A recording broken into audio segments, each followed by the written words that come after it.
Good morning, everyone, and welcome to the election morning. We've got a new government, and even more exciting for us on Accounting Web is we've got a new Practice Excellence Awards program to announce this morning. This is just a short little introductory webinar to give you an idea what to expect throughout the summer, and I'm very pleased to have with me today, working from the logo of Accounting Web on the bottom of your screen there. That is Heather Townsend from Excedia. She's a very well-known practice development advisor and mentor.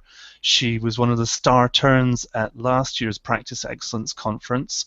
And if you stick around for the next half hour, you can get inside tips from Heather about how to construct a compelling entry to awards like the Practice Excellence Awards scheme.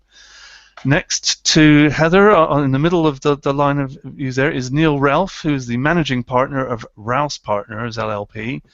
Rouse have been pretty much in the Practice Excellence program from the start, and just to prove that persistence pays, they won the Large Firm Award last year. So you're still the reigning champ there, Neil, so congratulations once again for taking part, and thanks very much for coming along and joining us here today, because you kind of represent the whole philosophy and spirit of the Practice Excellence Awards, and the program as a whole, which is just sort of sharing best practice from within us. I'll probably talk a little bit more about that, but we want to meet our final panelist for the morning, who is Stuart Eagleston, who's responsible for marketing at Rouse Partners, and I guess Stuart will fill the middle ground between Heather and Neil. I can't move him on your screen at the moment, but Stuart, will have a sense of kind of what awards can do for, how you can use awards to promote your firm, and also he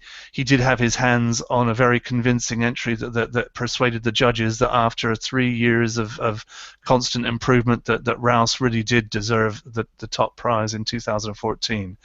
So we'll be hearing all about their journey, their practice excellence journey, but before we get into that, I'd like to just talk about our practice excellence journey through the summer and how it could affect you. This, if you're not familiar with it, the Practice Excellence scheme, the Practice Excellence program, we should get to. There's the program, which we call PEP, and the awards, which are the PEAs, and they form the whole of the Practice Excellence program, which we also back with content and the likes.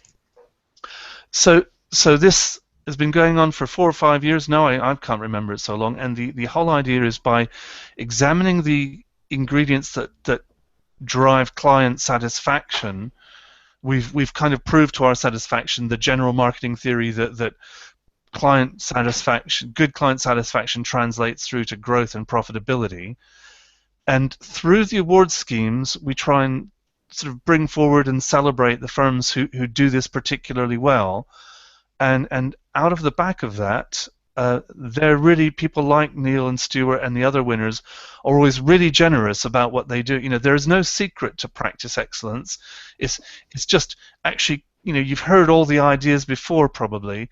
It's just getting down to it and carrying it through. And I think I'd love to hear from Stuart and Neil and Heather really how you actually make things, the good intentions happen. That's almost what it's about. And I guess, Heather, no offense intended here, but sometimes, I go and sit in the lectures and hear the tutorials, and when an expert is telling me what I need to do, it never quite resonates the same way as someone I respect and know telling me what they did and how it worked. I think your role is often to spread that learning as well, and sort of get to know people and what they need to do. So that's the philosophy of the Practice Excellence Awards. The first step will be the awards scheme itself, that we'll be talking in a bit more detail in a minute. The awards are then presented at our Practice Excellence Conference, which will take place on the 24th of September this year. Heather again will be back. We've got 3 or 4 different strands looking at the topics that entrants to the awards and Accounting Web members have highlighted to us are the most important facets of their practice growth. And I think that's tax always shows up. We think client focus is always a very important one.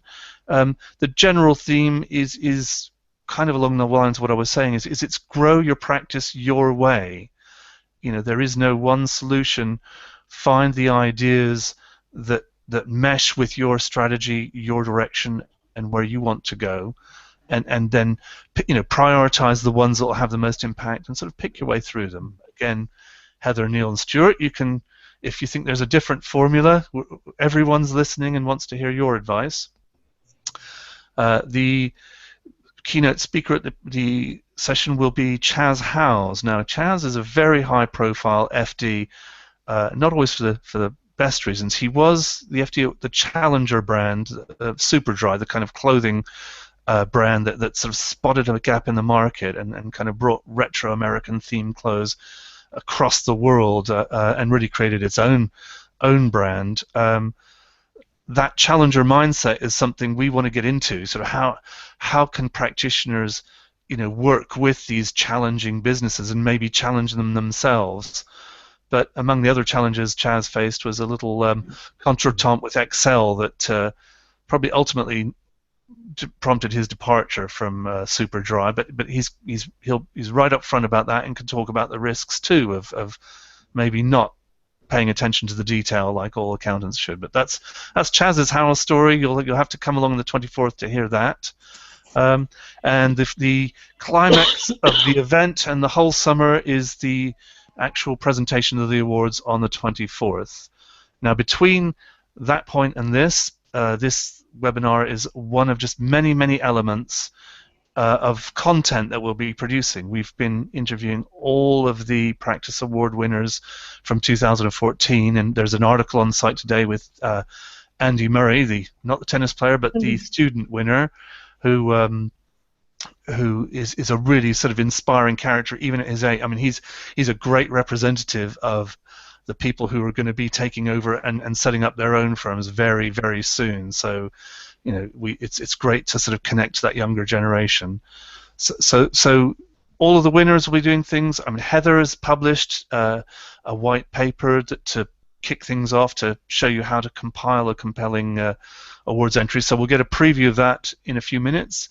But download that and just keep coming along to Accounting Web on the Practice Excellence page, and the website itself where you can find out about the conference and the awards is www.excellence.accountingweb.co.uk. So when this event finishes, pop along there, see what if any of the actual strands interest you, and we really look forward to joining you throughout the summer and on the 24th of September. So that's, I think, my big preamble. Thank you, everyone, both on screen and out there listening, for your patience. I'd like to sort of maybe go over to you, Neil, and just kick things off. We'll probably focus on the awards now at this point, but you can mention any of the other ingredients along the way. But you have been with us a long time. You've really lived the Practice Excellence program. What was your motivation for getting involved, and how does it fit with your firm's philosophy? Well, good morning, John. Pleasure to join you this morning, and that's a great question. Obviously, it's a personal question to me, my team, and my firm, and obviously it would be very different for anyone else being asked that question. But for us, it was a recognition for our people, our processes, and systems.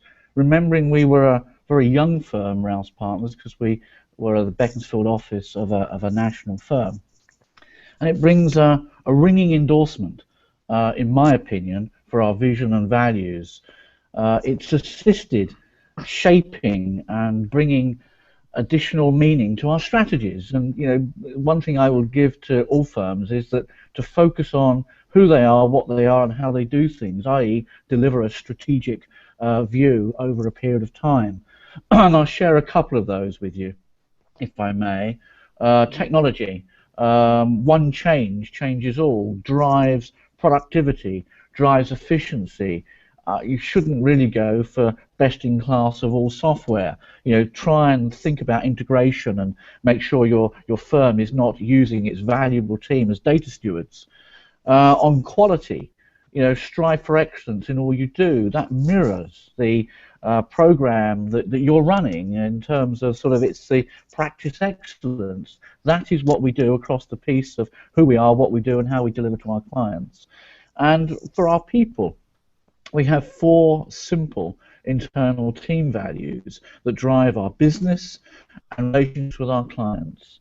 Hopefully that gives you a little bit of information about what our motivation for wanting to take part in your awards are all about. Good. Well, it's inspiring, and I just love it. Just kind of to hear things reflected back to me from people like yourself, and really that's what we're trying to do at Accounting Web is reflect and get the conversations going between practitioners.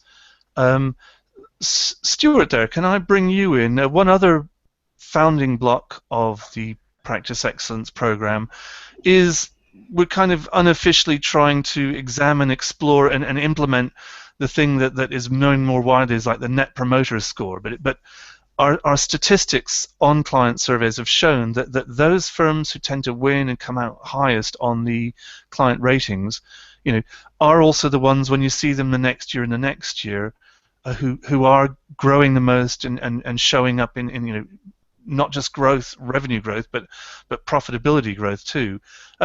Is sort of the Net Promoter philosophy something that you're aware of at Rouse, and do you endorse the power of client recommendations? Thank you. Yeah, thank you, John.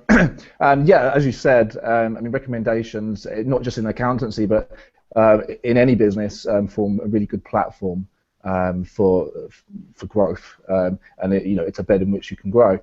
So it's no different for us. And I think key though is understanding what is actually driving those recommendations and driving the client satisfaction. So we've done a lot of looking and asking clients what is actually adding value, what part of our service is adding value to you.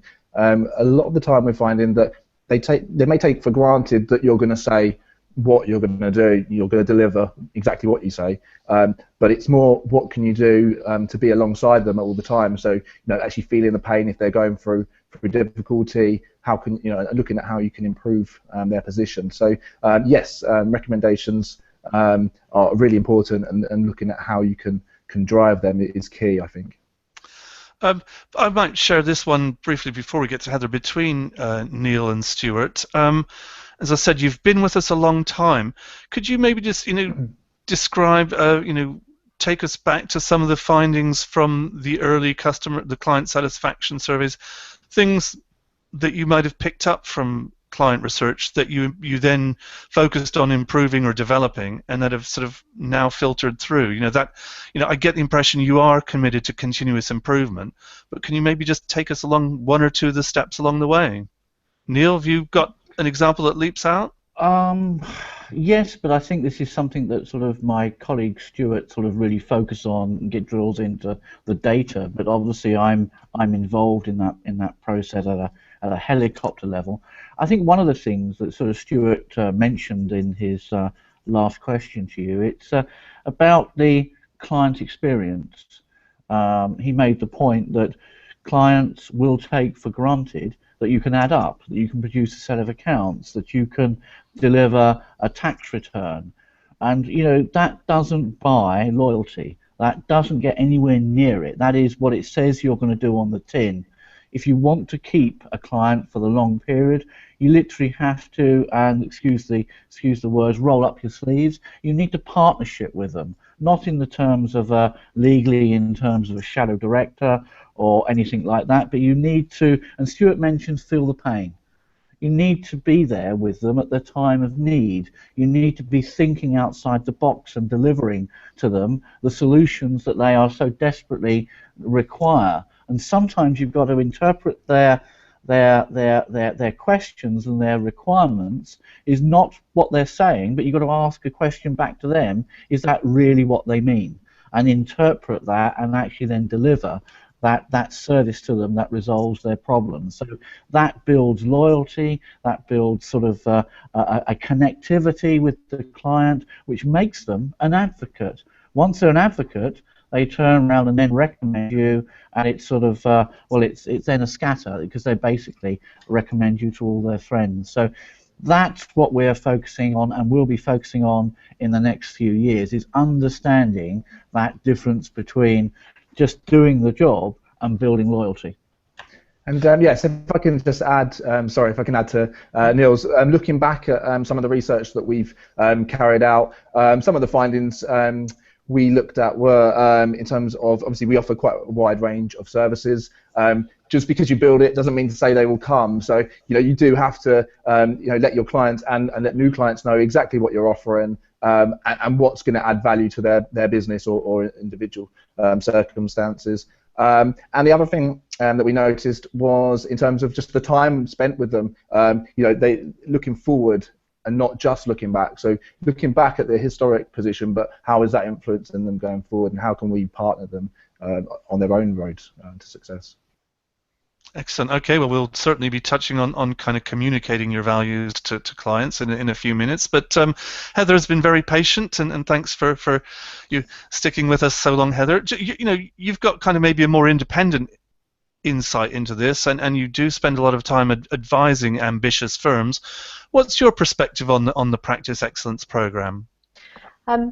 My perspective is, I think the awards are great, but they're only great if you go into them with the right mindset.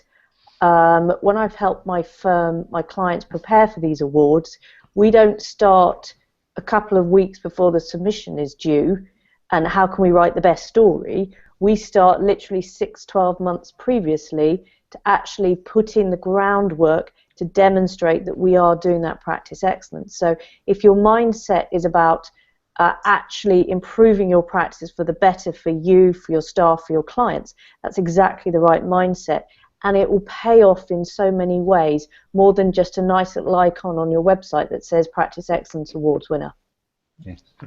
Thanks. And Heather, do you are you a supporter of the kind of client satisfaction equals profitability and growth equation? Is that something you see with your clients? Absolutely. I've seen it firsthand. So when I used to work for BDO, they used to every year do a independent client satisfaction where they got an independent person making the conversations, and their whole client service strategy for the whole firm was driven off the results from that. Now, that's a firm with deep pockets. Let's be honest, that is probably the excellence of, and and they've done a lot of work in differentiating their brand through how to get that client service excellence truly there. But if you kind of extrapolate that back, their whole firm is driven through that mindset of how do we deliver that client service excellence. And so you then go and say, well, how do we do it at a small firm level? And it's very much, as Neil said, and also as Stuart said, if you think about growth with your firm, what we don't have is time. Nobody has time. So how do you get growth in a really effective way? If you've got deep pockets, you can go and buy a book of business. But most of us, are not in that position. You've got no guarantee over what you're buying at the end of the day. And that growth all comes from delighting your current clients. Yeah. Very much, as Neil said, and he's nodding at the moment, he said that clients expect you to get the numbers right. It's not about delivering a clean set of accounts at the end of the day. It's actually about how you go above and beyond that. And, often we get caught in the trap of new clients for new clients' sake.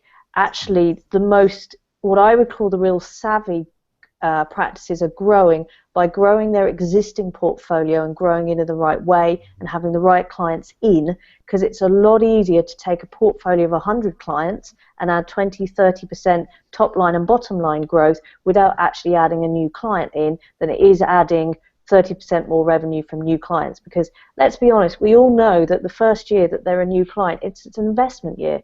You're sorting out all the problems of the past, you're getting to know them. So the real savvy practices start by delivering client service excellence, because what that means is their existing client portfolio will grow, and it will grow in a way that they will reward their advisors with more money from their own pocket. But the second thing they will do is as Neil said, is they'll go and talk about it to their friends.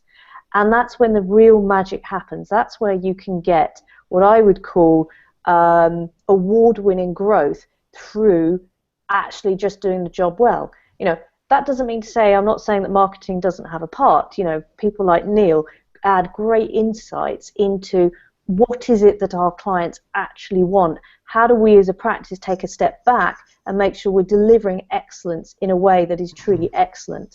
I'll finish with one very, very short story. I think I might have told you this one before, John. So if I was delivering at a conference for accountants and lawyers for a network, and it was over in Lisbon in Portugal, and it was one of these really expensive hotels where your bathroom is bigger than your bedroom at home, you know, that kind of expensive hotel. Yeah, and the specialism, the special delicacy of Lisbon is little custard tarts. So when I arrived in my room, there were 3 exquisite custard tarts, you know, with the nice little shaved nutmeg perfectly on top. And then every single part of that conference over 3 days, I was fed pastries, cakes, and custard tarts. And I felt really upset about that. But the hotel thought it delivered the most amazing client excellence because it had given these complimentary and beautiful cakes and pastries. They'd been told 3 times that I was a celiac and could not eat wheat. Oh. And I have to say that when you see these wonderful pastries, grapes don't really cut it. Yeah. I could have brought them home to us, but we'll pass on. Okay, well, as I say, there are some firms probably who do go as far as knowing their clients' pastry and beverage proclivities and cater for them. We'll get on to as a fellow judge, Heather, I will say that you know, I think the entries have to impress me, and it's less impress me. You know, we always look for fairly firm evidence that firms have done things when they do the entries, but I do find, you know, when I go through my formulation, it just keeps coming out. The ones who do seem, you know, who can show that they really do look at things from the client's perspective and have that kind of constant focus, and as well as kind of the Rouse, you know, that it's not magic. When they've sort of, you know, you can just see the machinery working correctly. When someone says, "Yeah, we researched, you know, we went and did this and researched that, and we found that there was, you know, our clients were telling us they wanted this, so we gave it to them." You know, whenever I see that, strangely, those are always the ones who seem to be in the top, you know, 3, 4, 5 of the categories. So, you know, as I say, the reason we're doing this and continue to do this because it does work, you know, and Neil's firm, I think, is one of those who've proved it. So you've proved it, you know, out there in the marketplace with your clients, Neil, but you also successfully proved it to the judges last year. What's been the impact since you finally, you know, got to the top of the podium? You know, has it changed life at Rouse Partners at all?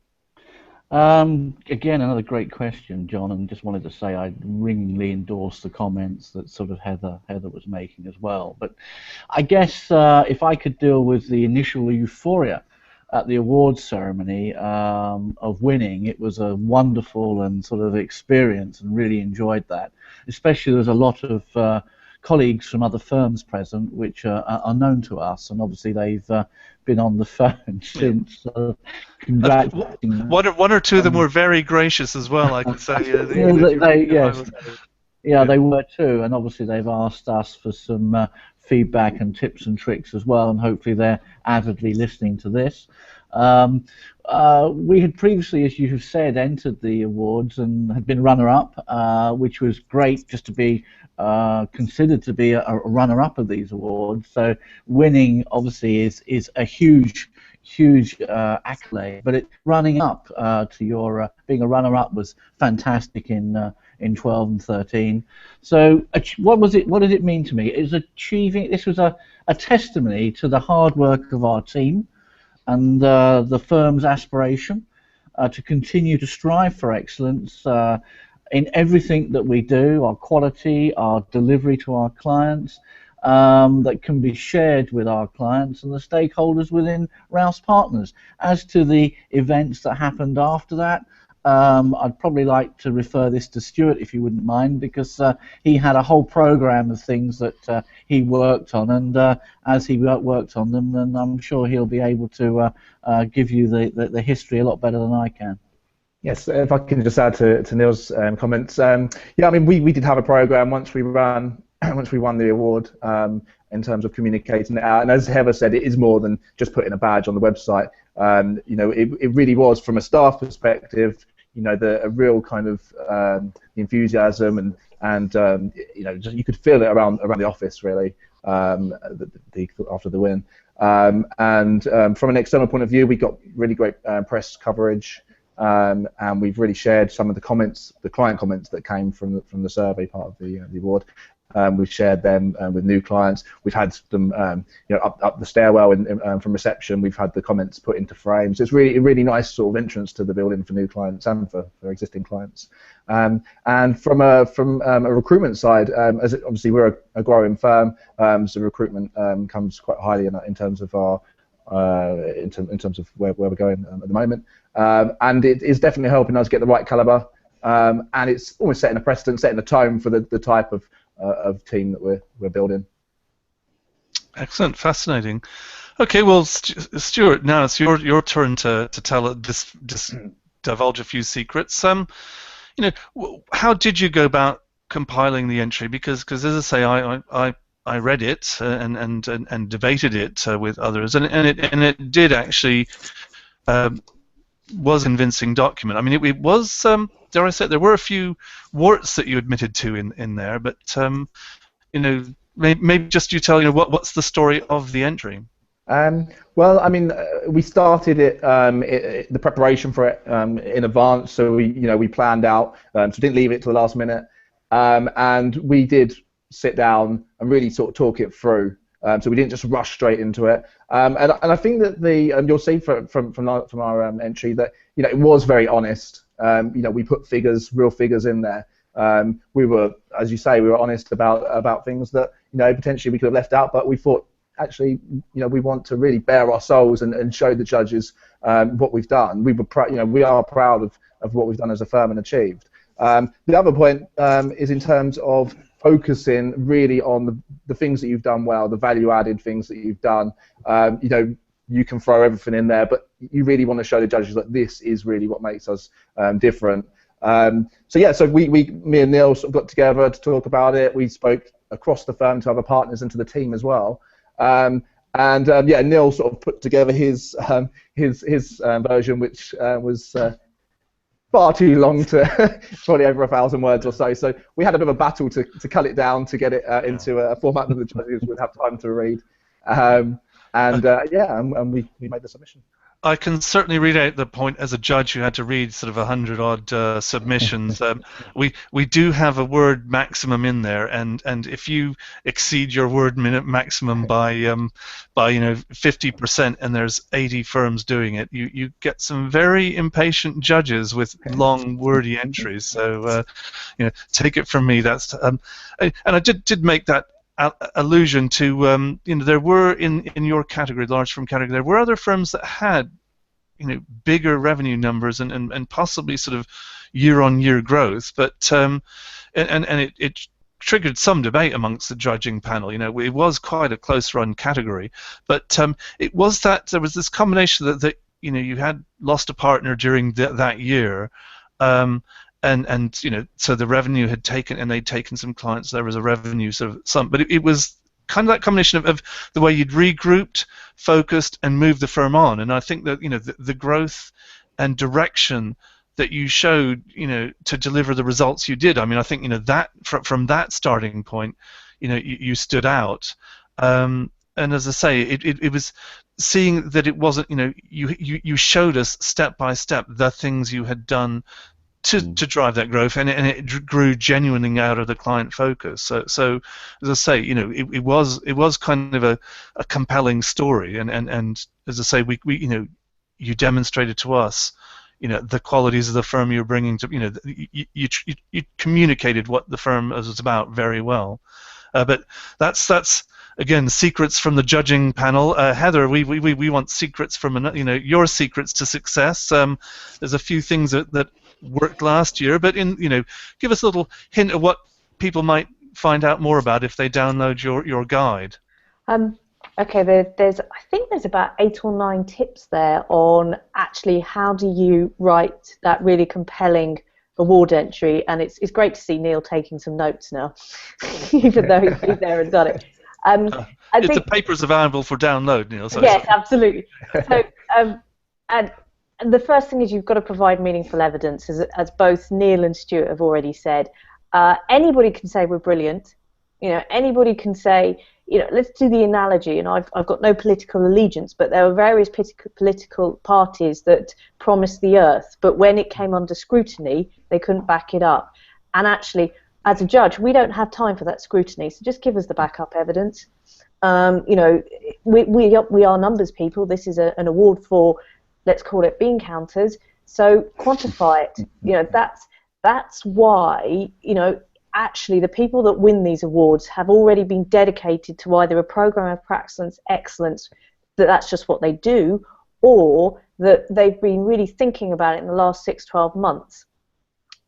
Another tip, and you alluded to it very, very well there, John, the judges will probably be quite late at night reading through all the entries. And with the best will in the world, there comes a point as a judge where you just go, just get to the beep point. Make our life easy for it. Make it an entertaining read. But it's got to really jump out at us, grab at us round the throat, and really say, look, guys, you'd be stupid not to choose us. It's get to the point, get rid of the waffle, and be concise. As Stuart alluded to, there was lots of stuff they could put in their entry, but they were very, very tactical and took some hard decisions about going and telling the story rather than trying to make out that they're wonderful. Mm-hmm. I think there were a lot of bullet points kind of dishing up what they different initiatives and things they'd done. That rather sometimes just bullet points going bang bang bang, this is what we've done, that's what we've done, this service line, that client initiative, that can be quite convincing, and it's quick and easy to read in the judging room. Yeah, I think there's another one as well, is don't assume that the judges are fully qualified accountants that are versed in your internal firm's jargon. If it says on the award entry, tell us what your profit by equity partner is, then do it. Don't just give us, an annual accounts or a management accounts and say, yeah, it's on the management accounts, the PEP, and you're like, well, make it easy for me. Have to remember that, with all due respect to John and the team, and also myself as one of the judges, we're not qualified practicing accountants. We can find our way around a set of accounts, but cut the jargon, make it easy, and answer the question. Okay, well, as I say, that's the preview, because once we finish in a few minutes, I do entreat all of the viewers and those watching on afterwards to go to Accounting Web and to www.excellence.accountingweb.co.uk and download your copy. Find out how to enter, but then get Heather's detailed tips. But to pull a David Dimbleby on you all, just to wind up, so one quick last question to you. And I guess, Heather, you started. I'll get you to start. Why do you think firms should enter the Practice Excellence Awards? It's good for their bottom line, it's good for their staff morale, and it's a great story for clients. And Neil, your thoughts on that topic? Heather's obviously taken the strapline away from me, but yes, I totally agree with everything she said. We've had a tremendous feedback from clients, banks, solicitors, stakeholders, and we're moving forward on it. Please enter. You won't lose. We have grown 12% this year to date. So on the back of being part of the winners of last year, great news story. Great. And Stuart, can you put a sort of tactical or strategic marketing angle on the motivation for entering? Well, certainly. I mean, lots of firms out there say they're different, but in practice, how can you prove that? An award such as this, it just really undermines everything you're doing and makes the marketing job a lot easier. Okay. Well, thank you all for wrestling your way through, and our viewers, the the delightful obstacle course of Google Hangouts. I've been inspired and really, I can't hear enough of firms like you speaking, Neil and Stuart, and Heather. You dish up good common sense, and I'm sure we'll be sharing some of that in the judging rooms. And when we get to the 24th of September, as I say, we wish all of you, Rouse and partners, but everybody else participating in the program, we wish you very good luck. And really do hope to see you at the conference. It's a great event. It's very practical. You really can mingle with people like Neil and Stuart, and we have workshops where Heather and other experts. Well, they won't necessarily be lecturing you what to do, but just sort of facilitating you to kind of come up and share your own ideas. So it's all about sharing and sort of grabbing hold and running with the ideas that come within the profession. So I hope you all come along that journey for us over the next few months, and thank you everyone. Heather, Neil, Stuart, thanks you all for coming along, and have a good, excellent summer. Thank you, John. Thank you very much, John. Thank you, John.